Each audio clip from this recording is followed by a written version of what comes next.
Hello, good evening. Welcome to Kunal math academy channel. আজকে আমি তোমাদের রিমাইন্ডারের দ্বিতীয় ক্লাস নেব, ঠিক আছে? এর আগের ক্লাসে আমরা রিমাইন্ডারের বেসিক সম্বন্ধে আমরা জেনেছি। আজকে আমরা জানবো টোসেন মেথড বা টোসেন নাম্বার, ফরম্যাট নাম্বার বা ইউলার নাম্বার কি সেটা আমরা বুঝবো, ঠিক আছে? দেখো, তাহলে আমাদের আজকে দেখেছি আমরা কি কি আনবো, টোসেন নাম্বার।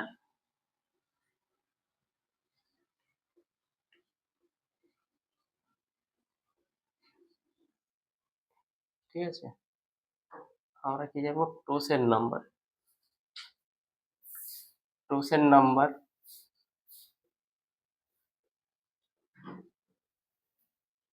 টোসেন নাম্বার জিনিসটা কি? যেটাকে টোসেন নাম্বার বলবো সেটাকে আমরা ফরম্যাট নাম্বারও বলতে পারি, সেটা আমরা ফরম্যাটও বলতে পারি, আবার সেটাকে আমরা ইউলার নাম্বারও বলতে পারি। ইউলার নাম্বার আমরা বলতে পারি, ঠিক আছে? তোমরা প্রথমে তোমাদেরকে জানাচ্ছি যে টোসেন জিনিসটা কি, টোসেন নাম্বারটা কি। কোন একটা সংখ্যা ধরো, কোন একটা সংখ্যা নিচে ধরো, কোন একটা সংখ্যা হচ্ছে 12। 12কে যদি আমরা প্রাইম ফ্যাক্টরে ভাঙি তাহলে আমরা কি পাবো? 4 3 12, 2 এর স্কোয়ার ইন্টু 3 টু দি পাওয়ার 1। তাহলে 12কে যদি ভাঙে তাহলে দুটো আমরা প্রাইম নাম্বার পাচ্ছি, একটা 2 একটা 3। তো 12 এর যদি টোসেন নাম্বার বের করি, 12 এর টোসেন কত হবে দেখো। 12 এর যদি টোসেন বের করি তখন কি হবে দেখো।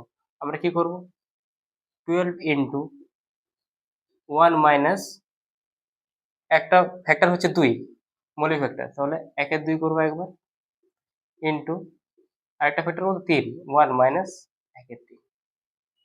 ঠিক আছে, এবার দেখো আমাদের এটা ক্যালকুলেশন করলে 12 ইন্টু 1 এর 2 হবে এটা, এটা হবে 2 এর 3। যদি আমাদের ক্যালকুলেশন করা হয় দেখো, 3 4 12, তাহলে 12 টোসেন আমাদের 4।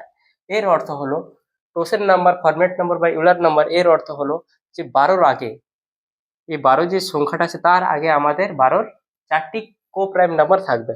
কটি কোপ্রাইম থাকবে? 12র আগে 4টি কোপ্রাইম নাম্বার থাকবে। ওকে, এবার দেখো, মনে রাখবে তোমরা, যদি আমাদের প্রাইম নাম্বারের টোসেন নাম্বার সবসময় কি হয় বলো তো, সেটা আমরা বের করছি। ঠিক আছে, প্রাইম নাম্বারের টোসেন কি হবে দেখো। যদি প্রাইম নাম্বারের উদাহরণ নিই আমরা, ধরো একটা প্রাইম নাম্বার বললো, যে কোনো একটা উদাহরণ নিচ্ছি আমরা, 7 একটা প্রাইম নাম্বার।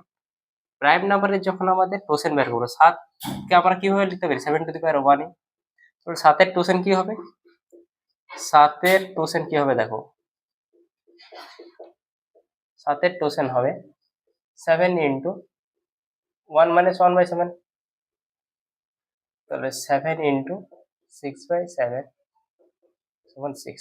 তাহলে আমরা লিখতে পারি এখানে যে কোনো প্রাইম নাম্বারের, মনে রাখবে, যে কোনো প্রাইম নাম্বারের টোসেন নাম্বার হবে কি বলতো, সেই সংখ্যাটা -1।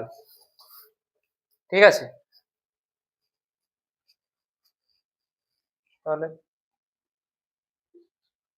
যে কোনো প্রাইম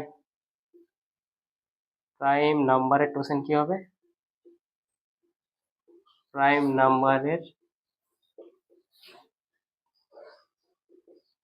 টোসেন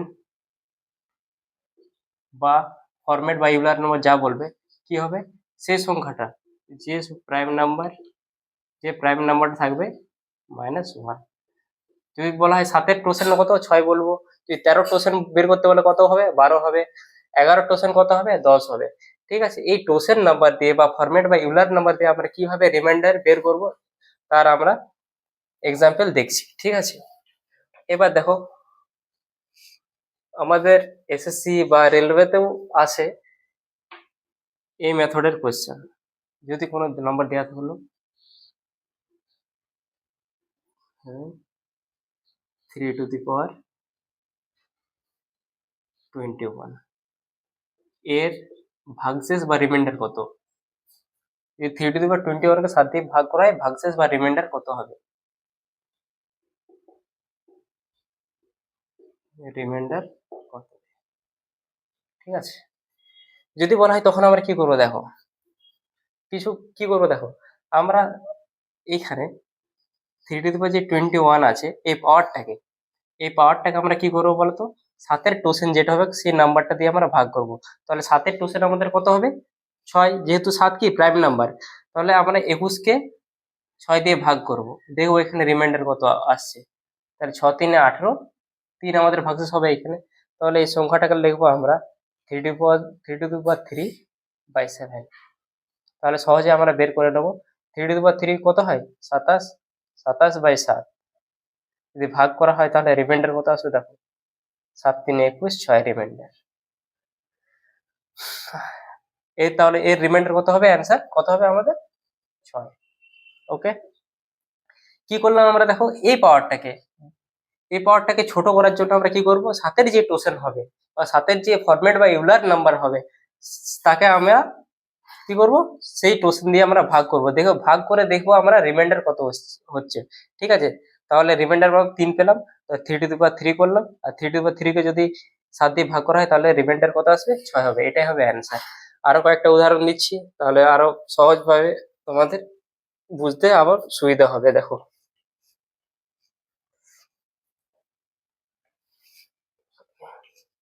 কিন্তু কোনো একটা সংখ্যা থাকলো, ধরো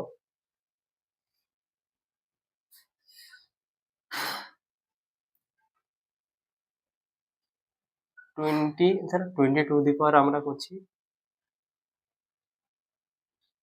180/7, এর রিমাইন্ডার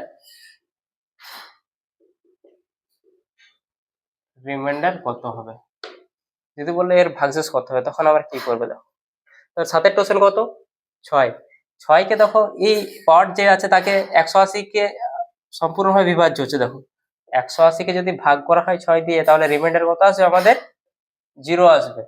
তাহলে আমরা যদি এইখানে টু দি পাওয়ার তাহলে কি করবো 20 টু দি পাওয়ার 0 করবো, আর যে কোনো টু দি পাওয়ার 0 মানে কি 1, তাহলে 1/7 এখানে হবে। তাহলে যদি 1কে 7 দিয়ে ভাগ করা হয় তাহলে রিমাইন্ডার কত হয় আমাদের 1। বুঝলে? ঠিক আছে, আবার দেখো যদি টোসেন বা ইউলার বা ফরম্যাট নাম্বার এভাবে আমাদের কোয়েশ্চেন আসে। ঠিক আছে, পরীক্ষার সময় এরকম ধরনের কোয়েশ্চেন তোমরা পেয়ে যাবে। আবার ধরো এটা যদি আমরা থাকলো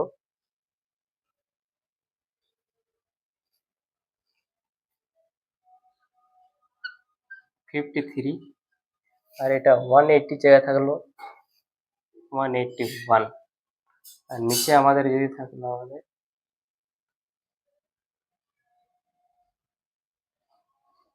18 থাকলো, তখন আমাদের রিমাইন্ডার কিভাবে বের করবো দেখো। তাহলে আমাদের কি করতে হবে, 18-র ইউলার নম্বর বা ফরম্যাট নাম্বার টোসেন নাম্বার বের করতে হবে। এটা তো 18 তো যৌগিক সংখ্যা, তাহলে 18-র আমরা প্রথমে ভেঙে নেবো। 18টাকে কিভাবে ভেঙে নেবো, টোসেন নাম্বার বার করার নিয়ম কি বলেছি, আমাদের কি কত বলেছি 2^1 ইন্টু 3^2। তাহলে 18-র টোসেন বের করতে গেলে কি হবে, 18-র ফরম্যাট বা টোসেন নাম্বার কি হবে দেখো, 18-র টোসেন হবে 18 ইন্টু 1 মাইনাস 1/2 ইন্টু 1 মাইনাস 1/3। ঠিক আছে, তাহলে 18 গুণিত 1/2 গুণিত 2/3, 2 2 ক্যান্সেল, 3 6 18। তাহলে কত হচ্ছে এখানে 18-র টোসেন কত 6। ওকে, 18-র টোসেন যদি 6 হয় তাহলে দেখো এখানে কি করবো দেখো, 53 টু দি পাওয়ার কত হবে, যদি 6 দিয়ে ভাগ করা হয় তাহলে এখানে কত হবে, 6 দিয়ে যদি 181-কে ভাগ করা হয় 6 দিয়ে তাহলে আমাদের রিমাইন্ডার কত হবে 1 হবে। ঠিক আছে, তাহলে 53-কে যদি 18 দিয়ে ভাগ করলে আমাদের বেরিয়ে যাবে এর রিমাইন্ডার কত। তাহলে কত হবে রিমাইন্ডার বলো, 17 হবে। রিমাইন্ডার কত হবে এখানে 17 হবে, যদি 53-কে 18 দিয়ে ভাগ করা হয়। আশা করি তোমরা বুঝেছো এটা। আরেকটা ম্যাথ দেখছি, আরেকটা ম্যাথ দিলে তোমরা সহজে আরো বুঝে যাবে। ওকে, 17 কি প্রাইম নাম্বার, প্রাইম নাম্বারের আমাদের টোসেন নাম্বার বা Euler number of format number কি বলেছি 16। তো 16-কে যদি 48 দিয়ে ভাগ করা হয় তাহলে আমাদের রিমাইন্ডার কত হবে, মিলে যাবে, রিমাইন্ডার কত হবে 0 আসবে। তার যে কোনো টু দি পাওয়ার 0 মানে কি 1, তাহলে 1/17, তাহলে কত আমাদের রিমাইন্ডার আসবে, 1কে যদি 17 দিয়ে ভাগ করা হয় রিমাইন্ডার কত হবে 1 হবে। মনে থাকবে। আবার আশা করি এটা বুঝেছো, আরো কয়েকটা এক্সাম্পল দিয়ে দিচ্ছি। যদি এটা প্রাইম নাম্বার থাকুক বা কম্পোজিট নাম্বার থাকুক, যেই থাকুক না কেন তা আমরা টোসেন নাম্বারে করবো। আর সেই টোসেন নাম্বার যেটা পাবো সেটাকে পাওয়ার দিয়ে ভাগ করে নিয়ে পরে আমরা ছোট করে নেবো অঙ্কটাকে। এবার দেখো এখানে যদি আমাদের 52 টু দি পাওয়ার 50 যদি থাকতো, 50 যদি থাকতো, তখন আমাদের রিমাইন্ডার কত হতো? দেখো কি করবো এখানে আমরা 17 টোসেন by format by Euler number কত হবে? 16 হবে। তাহলে আমরা 52 টু দি পাওয়ার কত হবে দেখো, এই 16কে যদি 50 দিয়ে ভাগ করা হয় তাহলে আমাদের রিমাইন্ডার কত আসে বলো? 3 × 48, 2 বেঁচে থাকবে, রিমাইন্ডার কত আসবে? 2। তাহলে আমরা এটা 2 করতে পারি। এবার দেখো 52 টাকা আমরা কি করব, বাইনোমিয়াল এর আগে আমরা যে রিমাইন্ডারটা শিখেছি সেই বেসিকটা লাগাও। এইখানে দেখো আমরা করতে পারি 52 টাকা করতে পারি 51 প্লাস 1 এর স্কোয়ার বাই 17। এর আগে যে বেসিক রুলগুলো পড়েছি সেই রুলটা আমি লাগাচ্ছি এখানে। তাহলে 17 3 51, এখানে রিমাইন্ডার কত হবে? 0 হবে, 1 বেঁচে থাকবে। আর 1 এর স্কোয়ার কি হবে? একই হবে, 1 টু 1 এর 17। তাহলে এখানে রিমাইন্ডার আমাদের কত হবে? 1 এ হবে, মনে রাখবে। ঠিক আছে, এর আগে আমি এই ধরনের অঙ্ক আমরা করেছি, তোমাদের আগে বুঝিয়েছি যে এর আগে বেসিক আমি কি জানি, যদি আমাদের এখানে কোনো একটা সংখ্যা 17 থাকে, 17কে যদি আর এখানে পাওয়ার যে কোনো থাকে না কেন 20, এর রিমাইন্ডার কত হবে? তাহলে 17টাকে আমরা কি লিখতে পারি? 16 প্লাস 1 করতে পারি।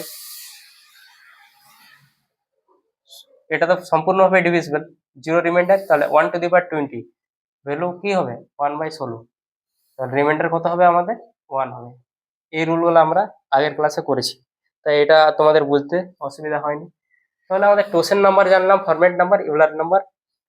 আজকে আমরা টোসেন মেথডে কিভাবে আমরা রিমাইন্ডার বের করবো সেগুলো আমরা জানলাম।